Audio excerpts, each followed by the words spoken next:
Thank you very much. I won't get too close to this microphone, kind of weird.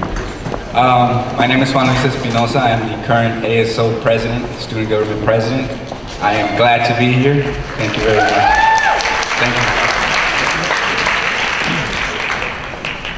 Thank you. Okay, I'll now begin. Good morning. I'm happy to be here to welcome all of you to a new semester at Southwestern College. Please give a warm welcome to our governing board members who are here with us this morning.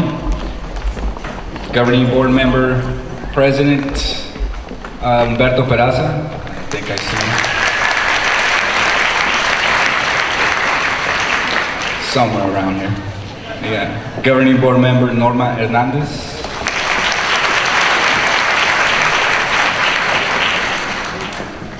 New governing board member William Stewart.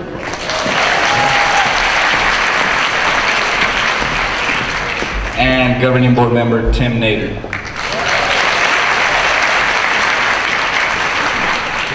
Thank you for being here. The theme of this opening day is student success. Together we make it happen.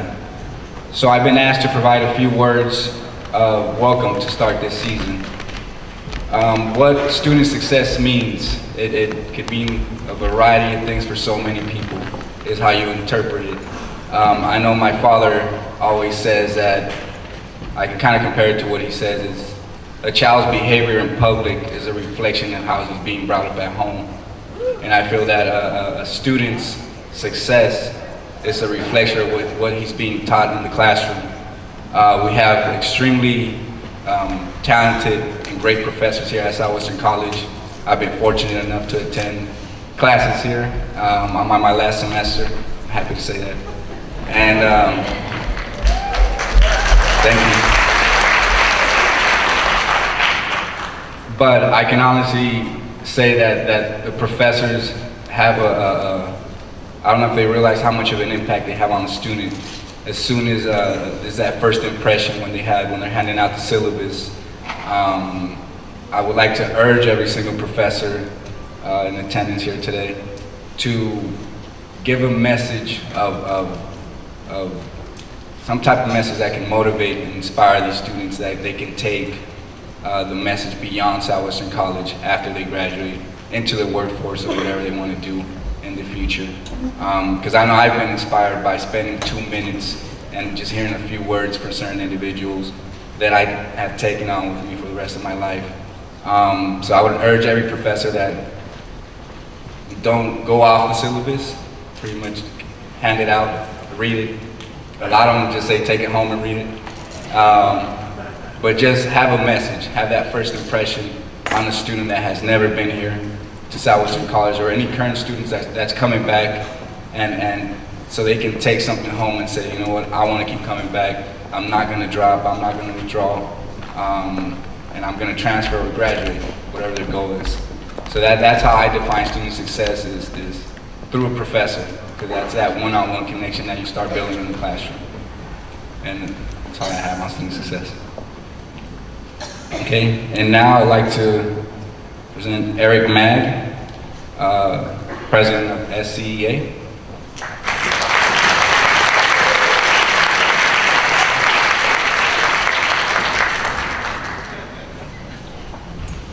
Hi everybody.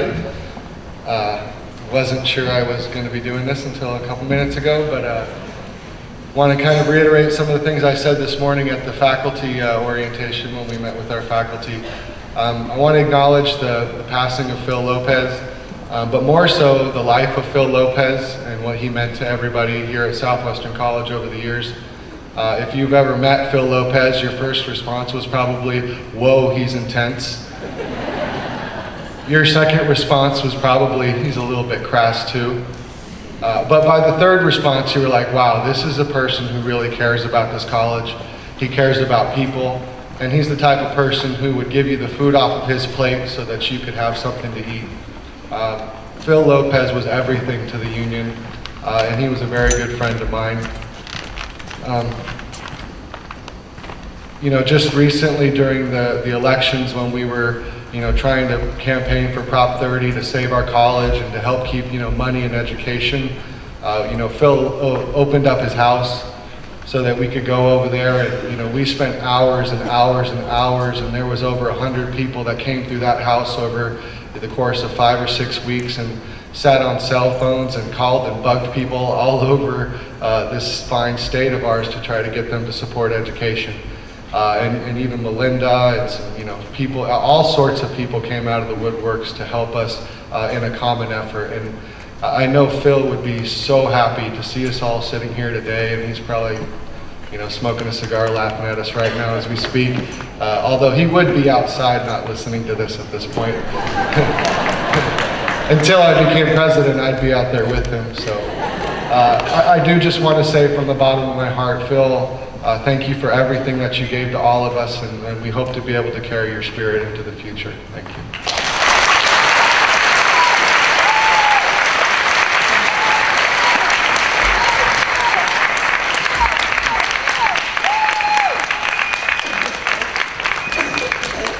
Thank you very much, Eric. This morning we have 3 student speakers who will tell their stories and give us their own perspectives about student success.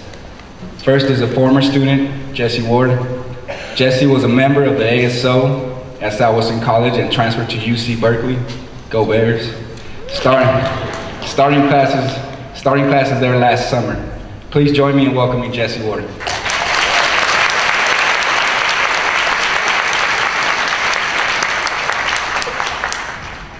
Goodness, so intense. I haven't been up here in a while. Well, just to introduce myself, my name is Jesse Ward. I was a former student here. I came here in fall 2009. A little tall. It's been a real pleasure being here, honestly. I don't have much time to express what I would need like 10, 20 minutes to really say what I want to say to everybody here. But frankly, you guys changed my life, and you changed the life of thousands of students. And I just hope every single one of you knows what you're doing for the student body. People that work in the financial aid office, thank you for your patience. I really thank you for your patience. People in the EOPS office, and the student government office, the writing center, the math center, you guys are amazing. You really connect with students, and students really feel like a part of this school. If it wasn't for the writing center and the math center, I wouldn't have been able to wield words. I wouldn't have been able to think critically to move on to like UC Berkeley. I transferred into the Haas School of Business. They accepted 90 students the entire year.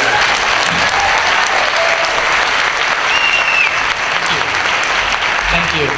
And I don't want to take any of the credit. I'll take credit for some of the effort, but true success is a combination of effort and assistance.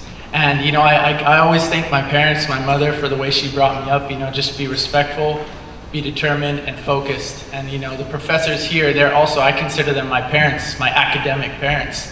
They would lead me in the right direction. Do this, don't do this. And thank you for that. And I also want to kind of reiterate what Juan Luis was saying. When in terms of how you connect with students here. Even though you may be working here and you feel like you're not a part of the school, I don't know, I'm not the most eloquent speaker, but what I'm trying to say is just whenever you see a student and, just familiarize yourself with them, say hi, get to know them, encourage them. You'd be surprised how far a smile can go to encourage a student. You can change their lives, you can really motivate them, because a lot of times they don't know what they're doing. I knew exactly what I was doing because I was like, all right, this is what I want, and I had counselors, and I was just intellectually curious. I'd ask thousands of questions. Actually, the first day I decided, just a little history, I don't have much time, but I was homeschooled my entire life. My parents did missionary work, and I was brought up with them, and I traveled throughout Mexico and the US. So when I decided to come and do school, I had to get a GED first. And then I came to community college and did 2.5 years. Fall 2009 to spring 2014, just hit it straight. So it was a big transition, but it's possible, and even transferring to one of the best schools in the nation, it's proof of the pudding, like you can do it as long as you have help. And I see this room, and you guys are all here, and it's like an army. You guys are really taking care of students. You guys are changing Chula Vista.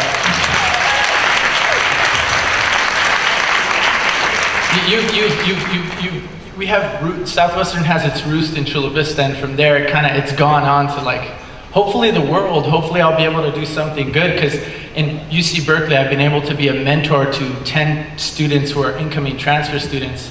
I've been really involved. I did an internship for the student government there, and all I did was represent community colleges, and I held on to that, saying, look, we can do it. There's lots of potential in school and community college. We just have to focus and utilize that power.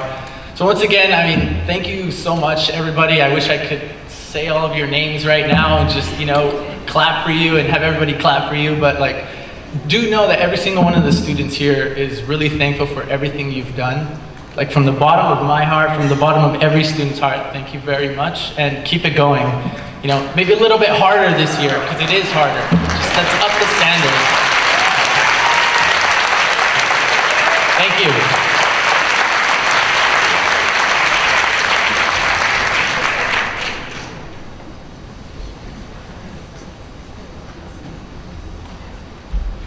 Just your talk. And he does ask a lot of questions. Okay, now I'd like to introduce another former student, Adrian Del Rio. Adrian was ASO president at Southwestern College in 2007, from 2007 to 2008. He graduated from UCLA, go Bruins, with his master's degree, and is currently working in the San Isidro Health Center as a substance abuse counselor. Let's welcome Adrian Del Rio.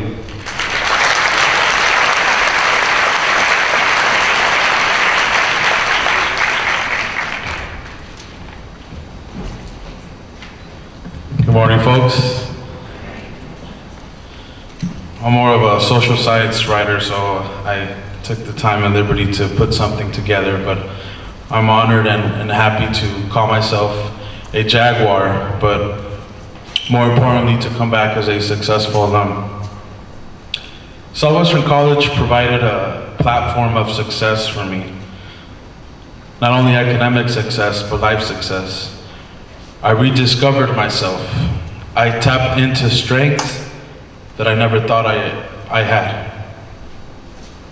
With mentors like David Ramirez, Mia McClellan, Arlie Ricasa, I was able to become a student body president and transfer to UCLA and earn my master's degree in social science and comparative education.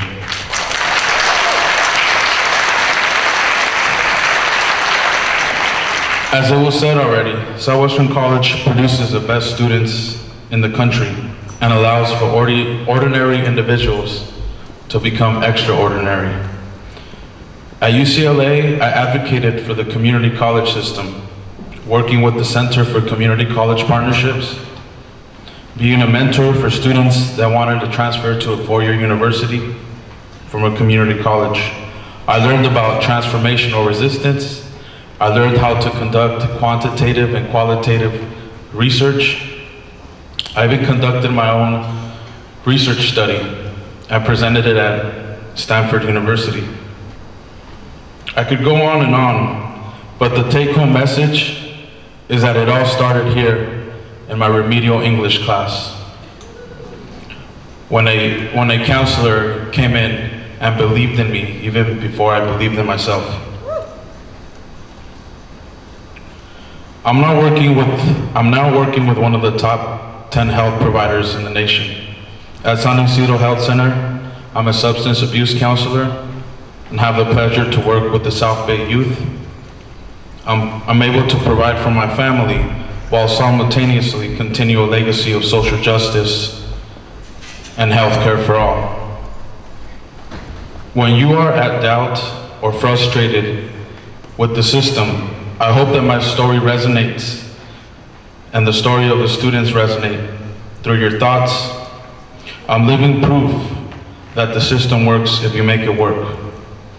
Have a great year, and I hope to work with you all in the future. Thank you.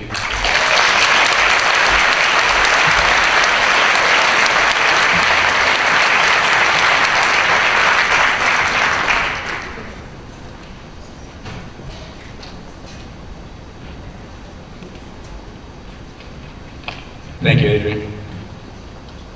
Finally, here's one of our own current Southwestern College students, Henry Hale. Henry has attended Southwestern College for 3 semesters, and he is majoring in psychology. He's an active member of the HUBU Association, Hermanos Unidos Brothers United, and TELA, the Experiential Learning Academy. Please join me in welcoming Henry Hill.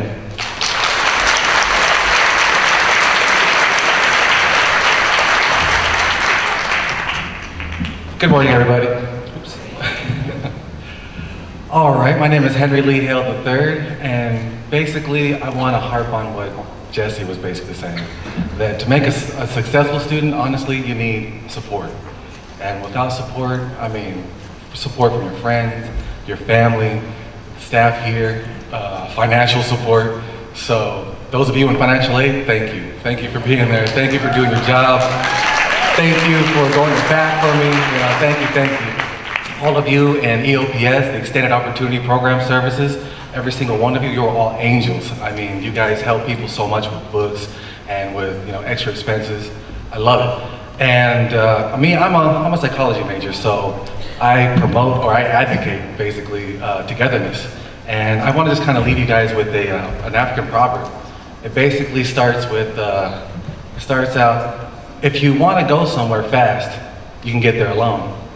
But if you go there together, we can go on forever.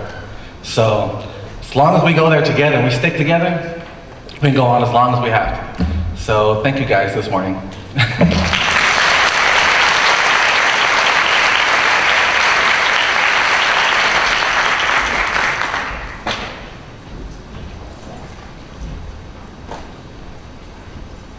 Thank you, Henry.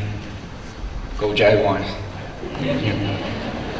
And now that I have the pleasure to introduce Dr. Belinda Nish.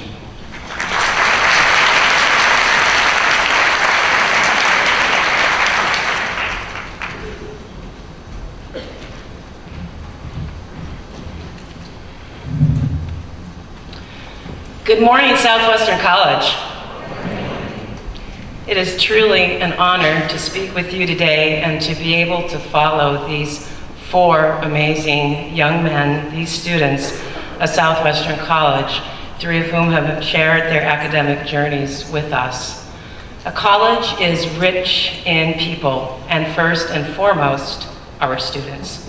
And of course, also rich in people with all of us, the staff, the faculty, the managers, all of us that work to instruct and support our students. Whether we work with grounds, facilities, administrative support, where we're creating a learning environment, a physical learning environment, or whether we're in the classroom working directly with students, creating another learning environment. No matter what our job is, no matter what our job title is, even if it's superintendent, president, we are a team, and we work together so that our students can succeed. Students such as Jesse, Adrian, Henry, and Juan Luis. That's why we're all here together, and that is the focus of today's event, how we help our students succeed. I'd also like to thank the team that governs us, our 5 elected trustees, 4 of whom are with us today. I have the pleasure of working closely with this part of our team, and I can assure you that every member of our governing board places our students' needs at the forefront of their decision-making, and I'd like to thank them personally today for that.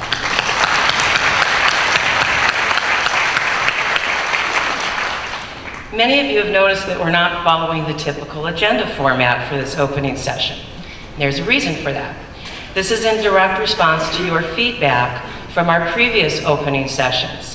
In particular, last fall, you said you wanted to hear from students again. And you also said that you would like to hear a State of the District address. So at Southwestern College, we believe in continuous improvement, and we embrace PIE, plan, implement, evaluate.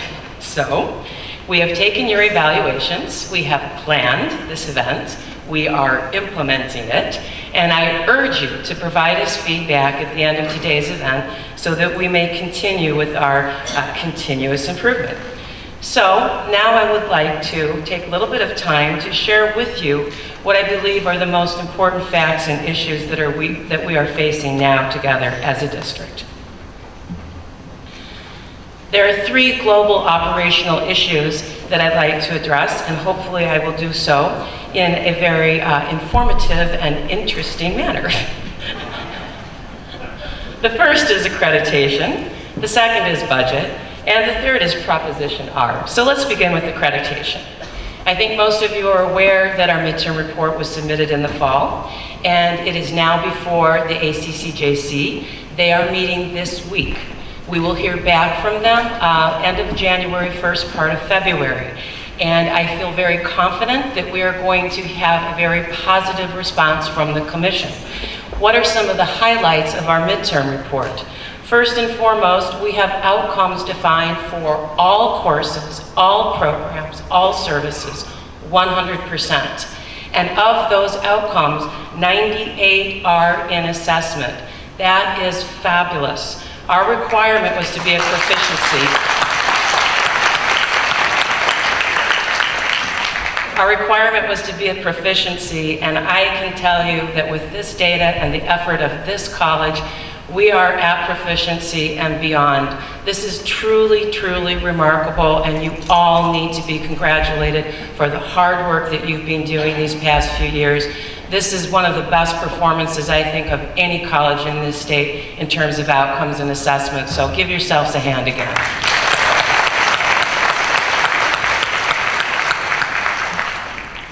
I also think that program review is a highlight. We talked about, just briefly, PI, planning, implementing, evaluating. We've gone through one full cycle, and we will complete the second cycle this semester. So that's very, very good. That shows that we are at a sustainable level. And additionally, what I think we can be very proud of is that program review is fully integrated into our planning and our strategic priorities. So I am very, very impressed with what we've been able to do, what you've been able to do over these past years to turn this around from an institution associated with sanction to now truly an institution that doesn't just meet the standards. I believe we exceed the standards. So very good news on the accreditation front. Let's look at the budget. That's a little trickier. Here's a look at this year's budget. This is a macro snapshot of our revenues and our expenses. Our unrestricted revenues are $77 million, and I'd like to add a footnote to that. Our unrestricted revenues are actually $76 million. We added $1 million borrowing from our OPEB fund. That is a one-time event, so that's how we got to $77 million this year. Restricted funds, which include categoricals and grants, are almost $11 million, totaling $87.9 million. That's our total budget. Our expenses in the unrestricted realm are over 79 million, 79.2. And this is where we have generated a $2.2 million deficit. That is what we are working to actively correct, is to move ourselves out of deficit spending in the unrestricted funds. Let's look at what we project for next year. The good news is that Proposition 30 did pass.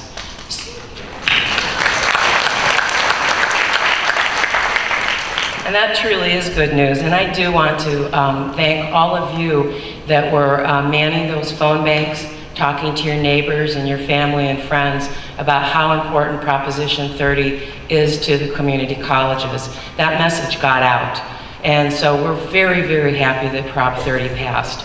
That allows us to look at the structural deficit from a different angle than had Prop 30 not passed, and we would have had nearly $5 million more in the deficit pile. So what have we got? We're looking at estimated revenues next year of $76 million. So we're basically projecting for planning purposes that revenues would remain stable because Prop 30 passed. What are our estimated expenses? Well, you just saw that our unrestricted expenses total to $79.2 million.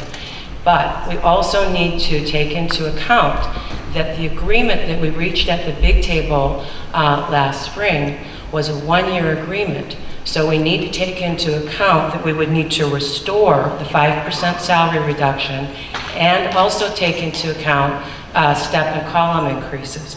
That would mean that we would estimate our expenses at $82.8 million.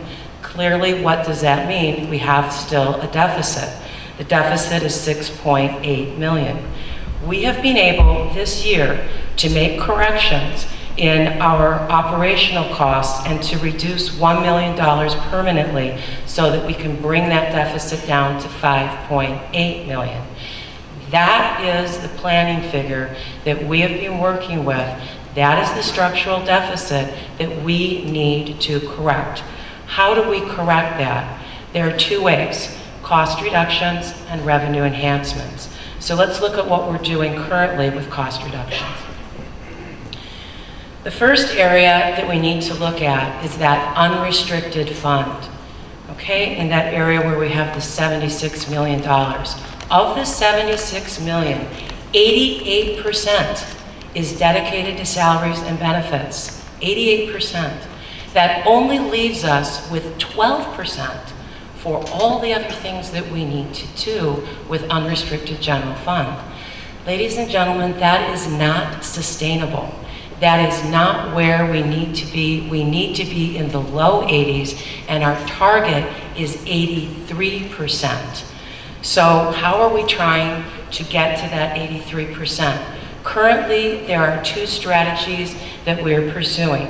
One is, and you're all aware of this is a big ticket item for the spring semester, we're involved in negotiations and meet and confer conversations to see how we can work with all the various constituent units to try to come up with a multi-year solution that would help us with the salary and benefit component of our budget. We're also looking at reorganization. Now, you have known for a few years now that through the process of attrition, when people are retiring or resigning, we've been actively looking at, can we avoid replacements? Can we reorganize into a lower costing staffing structure? Those efforts continue, and we're looking at how we can use our staff most effectively and efficiently, and when we have vacancies, really analyzing how we can save money permanently through those vacancies. Now, before we came into this budget, we reduced about $800,000, the management team, through a reduction in operational costs. And then, when we came into this budget, the management team, they really need to be thanked for this. They spent the first 2 months of the fall semester, and by the end of October, they had carved out another $1 million in savings from operational costs, which is a permanent ongoing savings to get down to that 5.8 million. So we've been actively working to reduce those operating costs. That means that we have reduced $1.8 million in operating costs in this year's budget from last year's budget. That's a lot. And yet I have to tell all of you that you're doing a really good job with the reduced funds, because we still have the same number of students this spring as we had last spring, and we're still offering the same number of services to them. So I want to applaud you for doing very, very well with the scarce resources that you do have. Let's look a little bit, give yourself a Let's look a little bit about enrollment in terms of budget. You can see that our enrollment is down slightly from last spring, but it's really only down 190 some students. 190 students is not quite 1%. So we're doing really well 2 days before the start of the semester, and I anticipate that by the time we get to census, we'll basically have the same number of students that we had last spring semester, possibly more. I think that it's important to look at the section count. Last spring, we had 2,144 sections. This spring, we have 1,775 sections. That means that there's been a 17% decrease in sections, but, as I just said, there's not even quite a 1% reduction in students. Why is that? Because we're more efficient. We have nearly an 87% seat fill right now compared to last year, which was 75. And we need to thank our faculty, our department chairs, and our deans, because you have done a spectacular effort in scheduling this spring, looking at what our students need and trying to make sure that those classes are scheduled and we can see that they're filling up. So I really want to thank you. You've done a great job in scheduling this spring.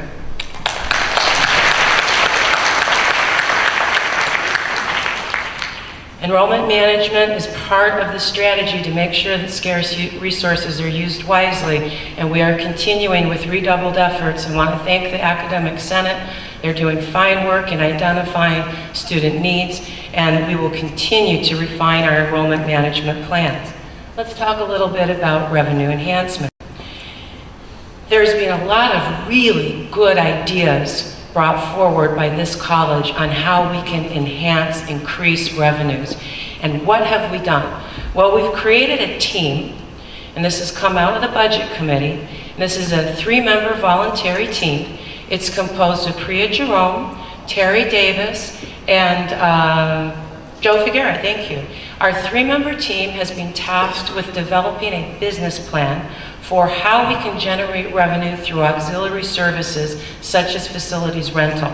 And they are actively writing that plan now. They're looking at best practices across the state. In fact, we're looking at San Mateo as a possible model where we can steal some of their best practices and enhance them with our own good ideas. And so this will be an important component of revenue enhancement. We're also looking at a long-term effort of international students. Southwestern College has a lot to offer, and you've heard from our students. We really do offer a world-class education where you can achieve your goals and transfer on to some of the best institutions in the country. We have a role to play where we could enhance our revenues by embracing international students, where we're able to retain the non-residence fees. That actually means with those non-residence fees, you can open up more seats for your resident students. So we're looking at this as a long-term investment. It's one of our revenue enhancement plans. Now, there are 2 bullets that aren't on this screen that I want to mention. One is one that you're aware of, and that is pursuing funded center status for our National City Higher Education Center and our San Ysidro Higher Education Center. We have met all the requirements. Our application is in. It is being reviewed at the Chancellor's office, and we hope it will be going before the Board of Governors this spring. I am very optimistic, particularly with the Governor's proposed budget that came out yesterday, that we're going to have funded center status soon. Our hope is that funded center status would come in as soon as July 1 of this year. Now, we can't be sure of that at this point because we don't know when the Board of Governors will deliberate. But if we do receive funded center status, what does that mean to us? $2 million extra per year, $1 million for each center, and it's permanent ongoing revenue, which would certainly help us with that deficit. So that's an important strategy for revenue enhancement. What's also not on the slide, so hot off the press, is that Governor Jerry Brown presented his proposed budget yesterday. It's very interesting, and I won't go through all of the details, but I do want to hit on a couple of points. The first thing I want to say is this is positive news for us. The governor's budget is going in the right direction. It's enhanced funding for the community colleges of California, and that is great. I hope that the budget is realized in some shape or form because that would mean, again, extra ongoing revenue for our college. The governor has proposed almost $197 million in increased apportionment funding. Now, we don't know what that means. Does it mean enrollment, so FTS apportionment growth? Does it mean COLA? Does it mean categorical? We're not sure really what that means, how it could be divvied up. But we're very, very optimistic that there will be increases in funding for colleges. We also have noticed that the governor has some initiatives that seem to be important to him. One is energy efficiency. He has proposed $49.5 million for green or energy efficiency programs. So we're going to be looking at our curriculum.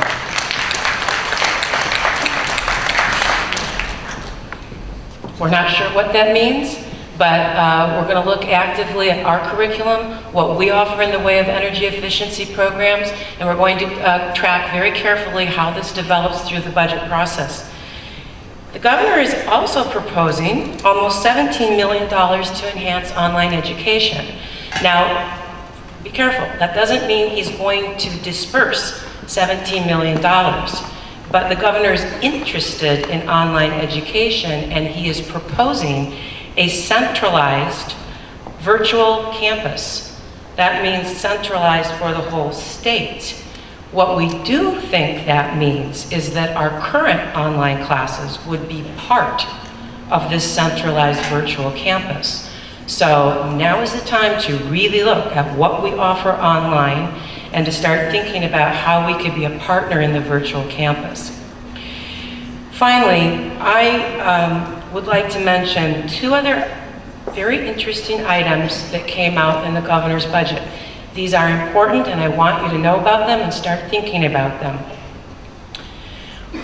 The governor proposed a 5-year phase-in to change apportionment from student enrollment at census to student enrollment at the end of the semester, at completion. That is a really interesting concept. It would be a dramatic change, and for all the faculty sitting in this room, you all know how many students you have at census, and it rarely is the same number at completion. And I think that all of you need to be very aware of the fact that apportionment based on completion is an ongoing conversation that has attracted many supporters in Sacramento. We need to be aware of this movement. We need to consider the implications. I do not believe that there will be a dramatic change, that all apportionment will shift from census to completion. But I do believe there will be efforts to try to take a percentage and move it to completion funding. What does that really mean for Southwestern College? You know what it means? It means that we need to focus on student success in terms of helping our students not just get in the door, but help them achieve what our students talked to us about this morning, completing their journey. That's got to be the focus of this college. Access and success in terms of completion and achievement. Excuse me. The other thing that the governor mentioned was a 90-unit cap. Not sure how that'll work either, but I do think that that's important for us to know. What does that mean, a 90-unit cap and no funding after 90 units? What does it really mean to us? Here's what it really means. It means, again, we have to help our students achieve their goals, not in 6 or 7 years, but as quickly as possible so that they can achieve their goals within 90 units or less.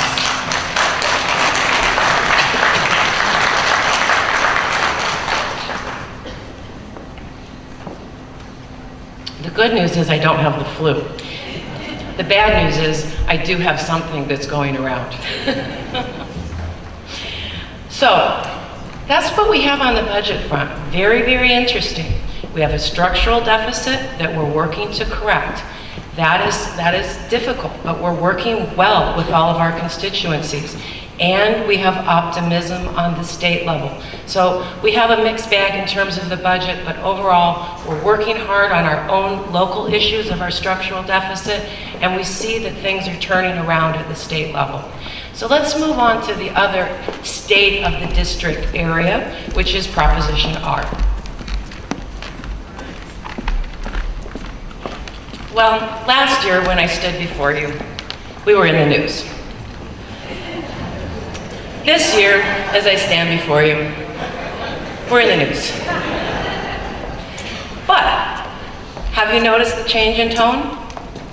Have you noticed that there's been an acknowledgement by the media that Southwestern College has been working diligently to turn around the way we operate, and that we are open, we are transparent, we hold ourselves to a higher standard, and that we are correcting the mistakes that we have made, and that we acknowledge those mistakes, and we will not repeat those mistakes.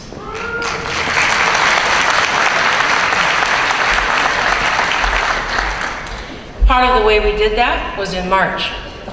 You might remember that in March, we released Proposition R New Look 2025, and one of the things in that New Look was a 20-point action plan that detailed how this college would turn around the way we operate in terms of contracts and procurement. We have accomplished 19 of the 20 action plan points. The only action point that we have not yet accomplished is the hiring of an internal auditor, which we will do when we have the available funds, and we do not at this moment in time. But we have largely accomplished our action plan, and I really want to thank our staff, particularly business and financial affairs, for good work done in 2012.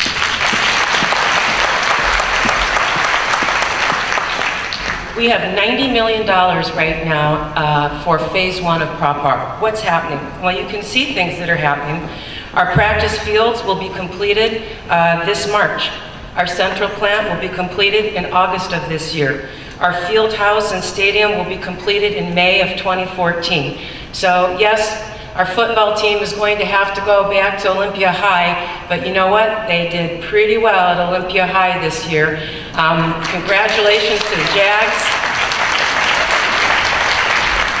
And we look forward to getting them all back here at our Chula Vista campus in 2014. We also have technology upgrades that are part of phase 1, and you are going to see those technology upgrades rolling out. I heard from you last spring when I conducted the listening forums. Technology is a big issue. It hasn't been working well for us. I want you to know that we are embarking on a major improvement of our DataTel systems. It's a 2-year plan, and we begin that this month of January. You will be involved, all of us will be involved, so we are actively working to improve the way we use technology at Southwestern. Let's also look at a few other components of what's happening with Prop R. Part of what we detailed in the new look was that we were going to revise our educational master plan to reflect our current educational needs, and upon that educational master plan, build a new facilities master plan. Well, thank you for all of you that have participated over the fall in assisting the consultants with the development of the EMP, the Educational Master Plan.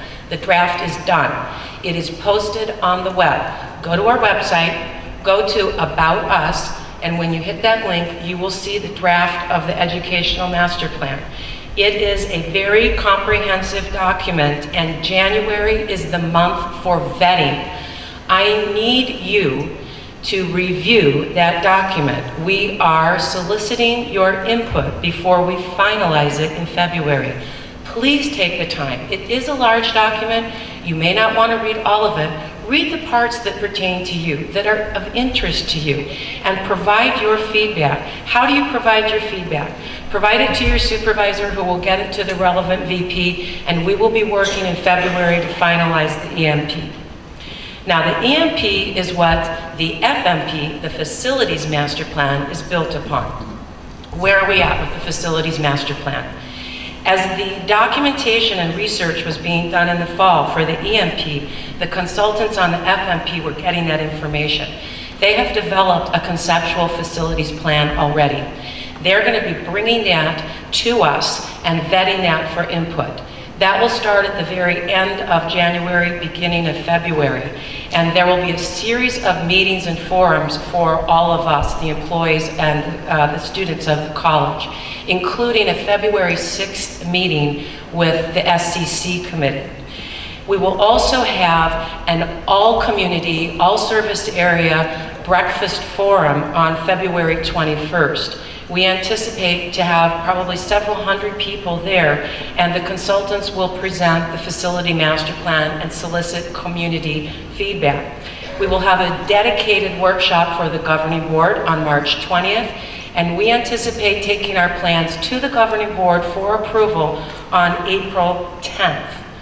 So this is where we're at with those plans, and we are moving aggressively, but I think this was our promise, that we would have this done in the spring, so that at the end of the spring, we could then start with the next phase of Prop R. There are a lot of exciting things that are going to happen in our district.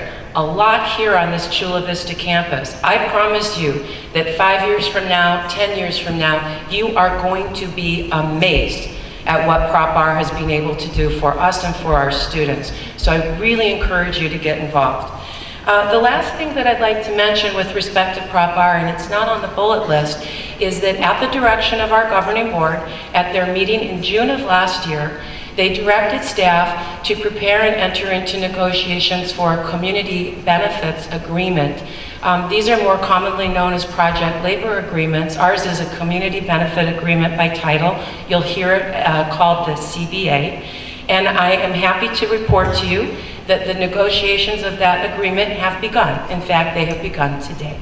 So we are moving forward on Prop R. We are on track with our timeline, and I want to congratulate all of you for being brave, for being willing to take stock, to be willing to change our plans and do it in the right way. So Prop R, I think it's good news.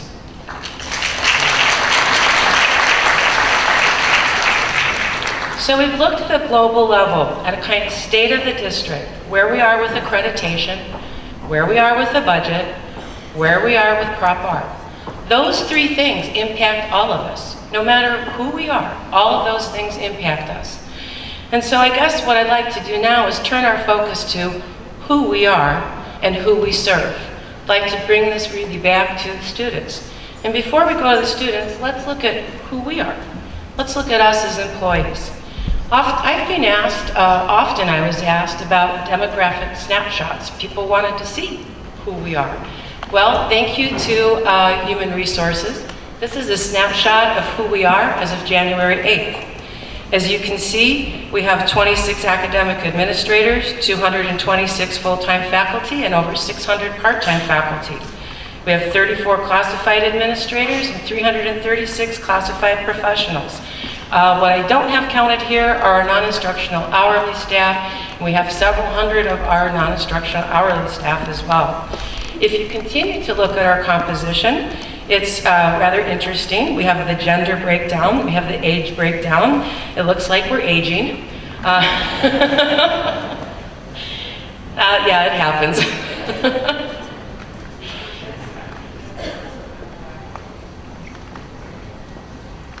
Oh.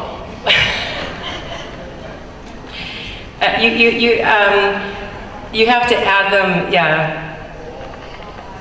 Our governing board needed a little clarification there, but I think they figured out the chart. And let's have a look at who we are in terms of ethnicity.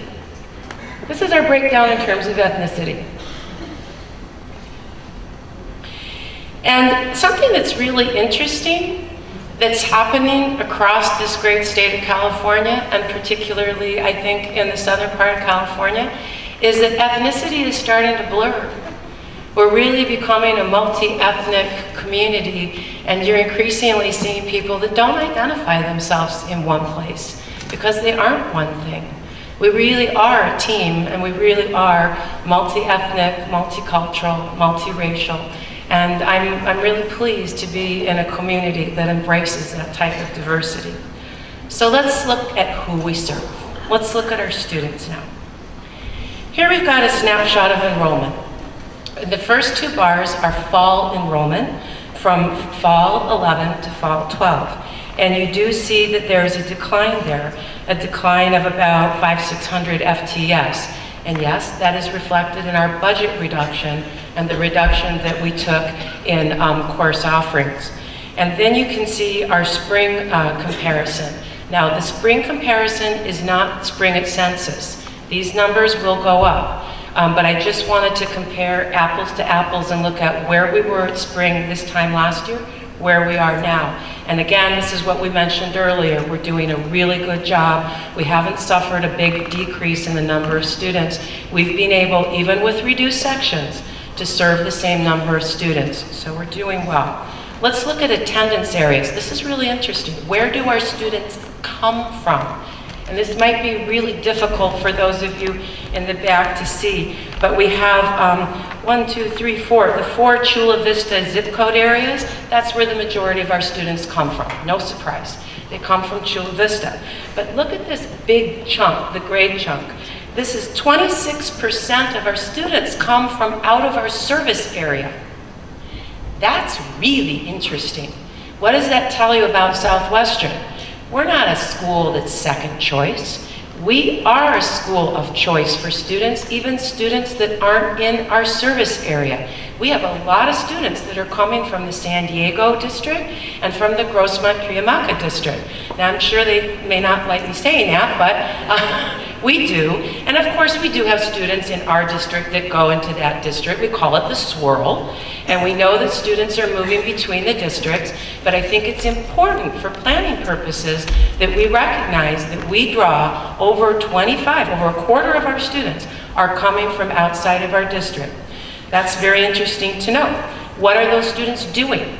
Let's look at what they're doing in terms of the courses they take. Probably no surprise, math and English come in top. What are the other top courses taking? Exercise science, I think that's great. Psychology and biology. I think I'm very pleased to see that that's our top 5 courses taken. What are our most popular majors? Well, here's the list. The 10th one is actually the first one. No surprise. What's the number 1 major? No major. Undeclared. Okay, that's something we need to work on. You don't get anywhere if you don't have a goal. So that's one of the areas we need to concentrate on. How do we help our students declare a goal? And it doesn't have to be in concrete. We have to also help it be a flexible goal that they can change. For students who have declared a goal, here are the most popular majors: nursing, criminal justice, psychology, business administration, child development, biology, engineering, art, and dental hygiene. Really interesting. Let's look at how our students are achieving. One of the milestones of whether a student will complete their degree or transfer is whether they complete 30 units. This is a measurement that's important to the state. This is a measurement that we report to the state. What do we see? Southwestern has been consistent at about 75% of our students complete 30 units. That's better than our peer group, and that's better than the state average. That's good news. Let's look at transfer. I have 2 transfer diagrams. The lighter shaded bars are CSU, the darker bars are UC. Now, we know that in terms of CSU and UC, predominantly UC means what? UC San Diego, and CSU means what? San Diego State. Let's look at UC San Diego. It's been relatively constant with a low growth rate, slowly moving up. That's good. But when you look at those lighter bars, that's kind of weird. It's fluctuating quite a bit. And we do know some of the source of the fluctuation. You can see that the second to last bar, which represents 2010-11, that our transfers were over 600. But then when you look at last year, 11-12, they're back down to about 450. What happened? Here's what happened. In 2010-11, San Diego State allowed spring transfers. And that's why we got almost double that number for that year. So when you look at the decrease last year, it looks like bad news. Shouldn't be exactly interpreted that way, because San Diego State last year did not take the spring semester transfers. So part of our transfer rate depends on us helping our students. Part of it depends on the receiving institution. I have another diagram I'd like you to look at. You see the red line with the big fluctuations? That's the CSU fluctuation. The very low line at the bottom, that's the UC transfer rate. The 2 that are in the middle that we don't have data for past 2009-10 are privates. The top one is the private in-state, and the lower one is out-of-state. I think this is of interest to you. Students are increasingly going to private four-year institutions. Part of this is because of the inability to transfer into our state institutions because of the budget reductions and the lack of available seats.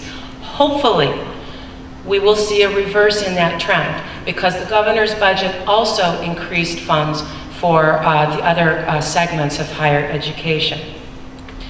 Okay, let's look at the last slide for how our students are doing. This slide is the SPAR slide, or Student Progress and Achievement Rate. This is a really important indicator, and this is one where we need to take a sharp look at what we're doing and how we're doing it. Who is measured and what is measured here? This measures all students that completed an AA, an AS, a Certificate of Achievement, or were transfer certified or transferred. Okay, so it's a very broad measure of student achievement. And if you look here, Southwestern is the first bar, the peer group is the middle bar, and the last bar is the statewide average.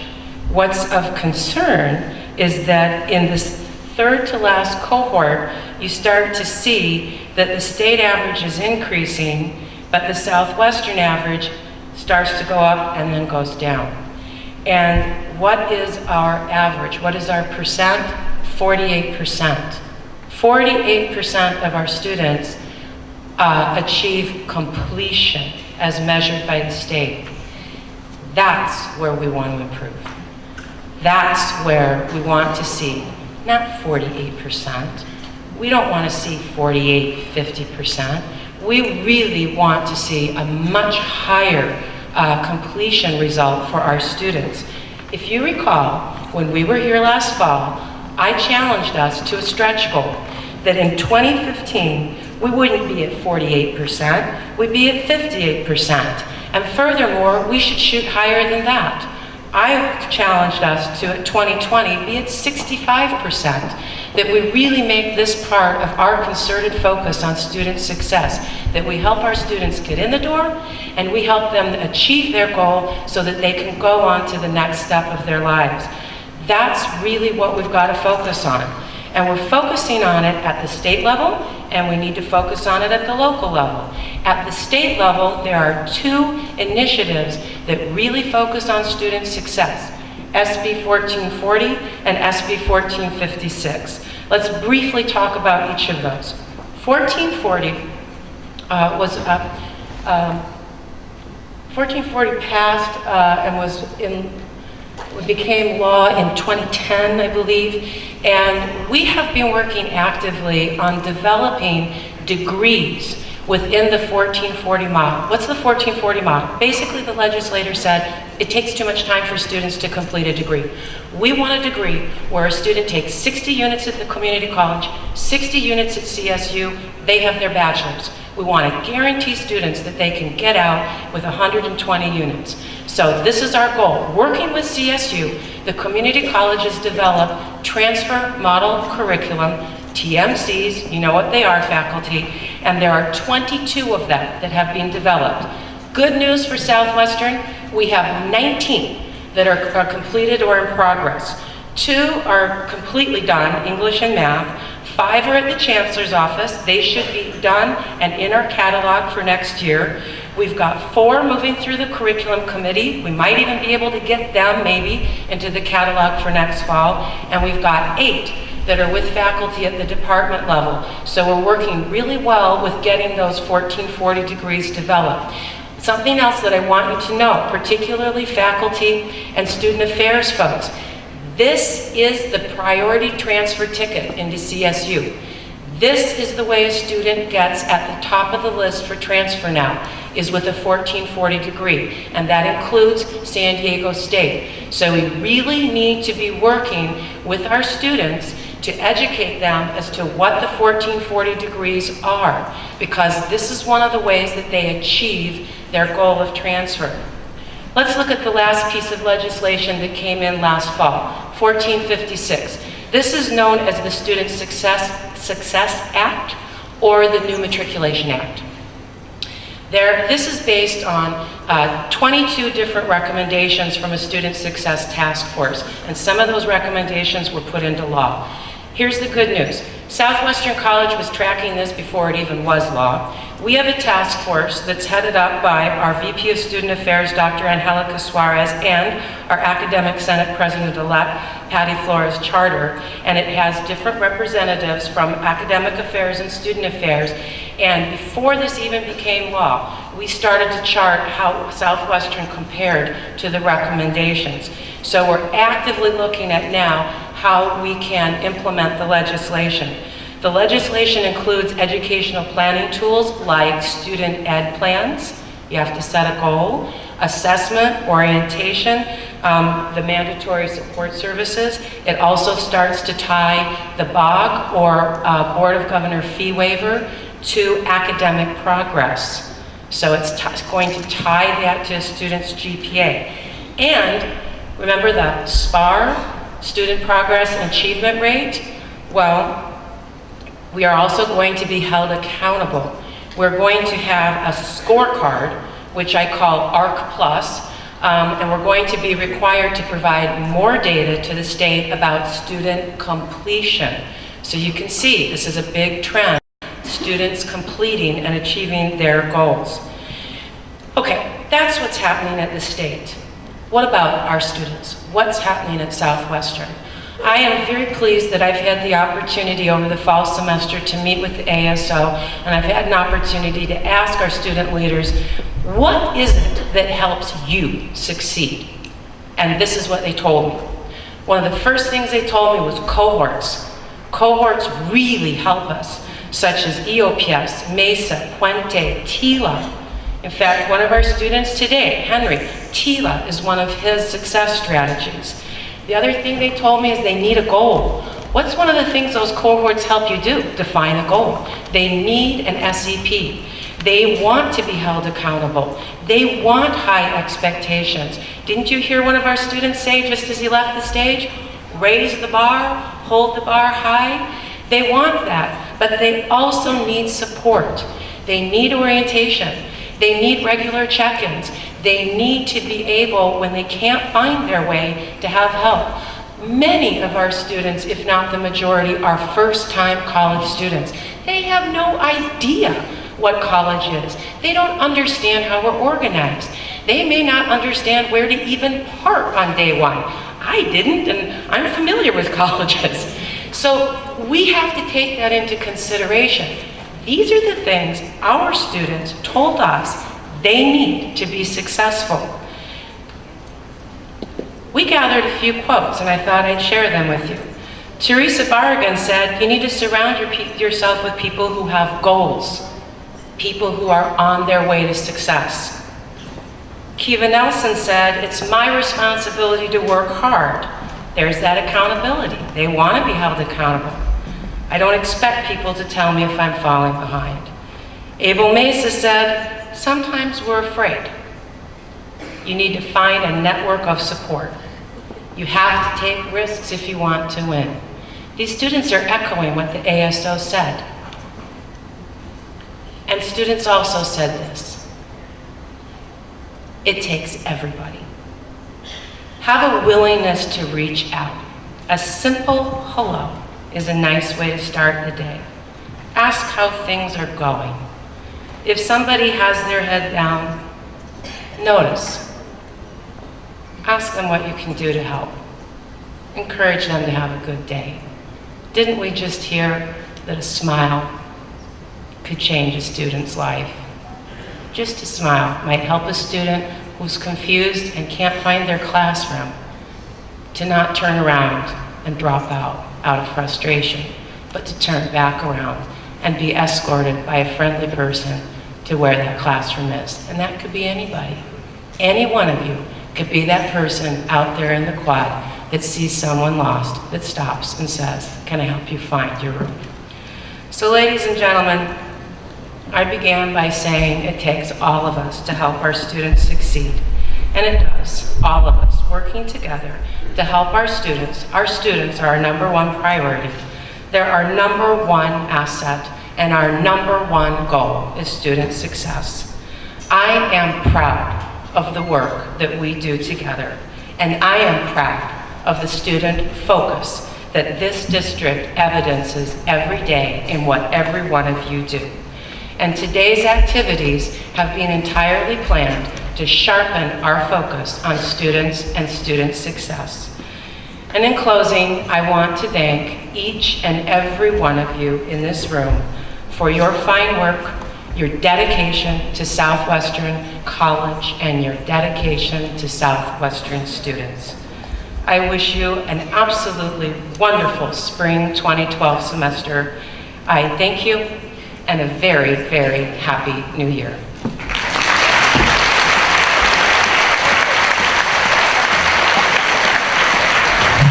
Dr. Melinda Bish, thank you so much.